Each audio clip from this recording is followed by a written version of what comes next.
Ayan, so good morning guys. Ako ay online class ngayon. Kaya dito ako nagsasalang ng aking lulutuin sa aking electric skillet para on break lang kasi ako, on break. So hindi pa siya mainit. Initin ko lang muna. See? Ayan. So, dito ako mag-gisa ng kaboy. Break lang ako. Baka biglang tapusin ko sa oras. So, at least dito sa electric skillet, pwede ko siyang iwan. And then, walang problema. Hindi masusunog. Ita-timer mo lang siya. Check ko lang kung ayan, hindi pa siya mainit. Ayan. Nagbabalik ka na.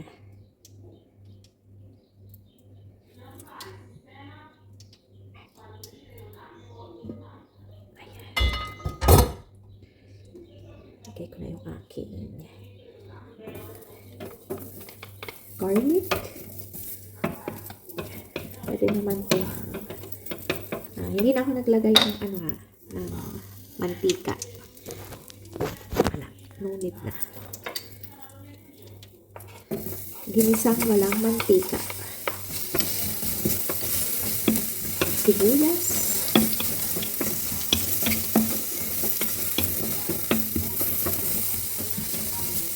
And then, ito yung pomodori o kamatis natin. Lahok-lahokin lang. Tapos iiwan ko na siya and then bahala na siya.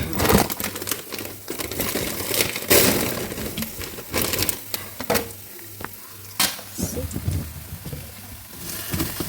frozen pala na. Ayan.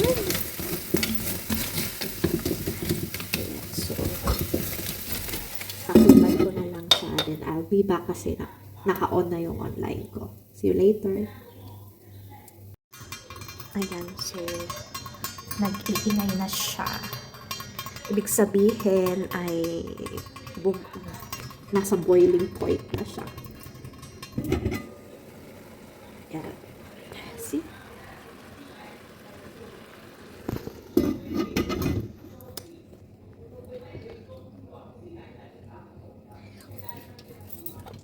Haluin natin.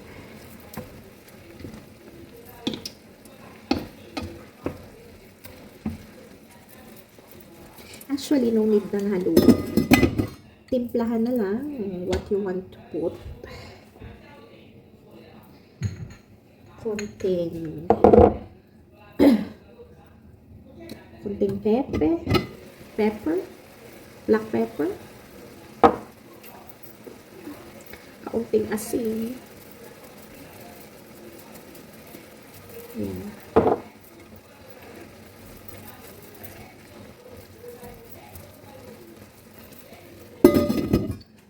So, nilagay ko siya 10 minutes kanina. Then, add-on ko na lang na mga 2 minutes pa.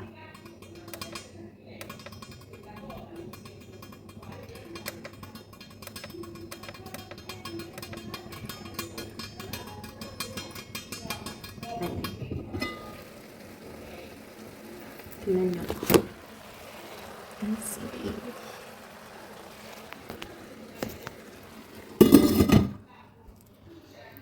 See you later. Tante cose che capitano, se voi, ora io sto sempre con la televisione perché analizzo tantissimo la realtà, ma se quello che capita, le azioni di violenza, c'è un fondo di disagio psichico importante, perché è vero che la legge Basaglia ha chiuso i manicomi, ma poi non c'è stata l'attuazione, quelli che si chiamano decreti attuativi. La legge ha fatto tutto, ha chiuso i manicomi, però poi la gente che ha un figlio psichiatrico, che fa? Non lo mette. So, ayan oh. Ito na yung finished product ng aking ka-jolly habang nasa online class.